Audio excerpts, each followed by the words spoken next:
Mga igsuon mayong adlaw kanatong tanan. Karon adlaw na usab nga Biyernes, pitsa 11 sa bulan sa Agosto sa tuig 2023. Ug karon mga igsoon na niya nakita si kanapulog walo nga semana sulod sa tuig.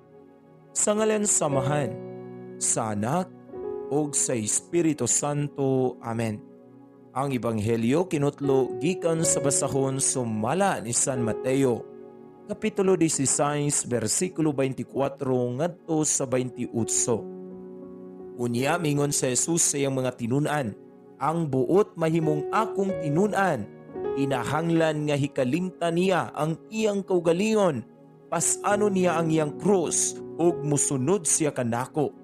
Kay ang buot magluwas siyang kaugalingong kinabuhi, mawad-an hinuni ini. Apan ang mawad-an siyang kinabuhi tungod kanako, makabaton ni ini.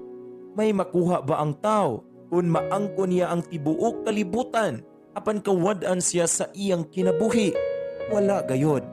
Ang tao walay bisan unsa nga ikahatag aron mabawi niya ang iyang kinabuhi. Kay ang anak sa tao hapit na moabot uban sa himaya sa iyang amahan. Inuyugan sa iyang mga anghel ug unya balusan niya ang tagsa-tagsa sumala siyang nabuhat. Hinumdumi kini. Dinhi ani ay pipila nga dili mamatay hangtod nga hikit-an nila ang anak sa tao nga moabot ingon nga hari. Mga igsuon, ang Ebanghelyo sa Ginoo. Daygon ikaw, O Kristo.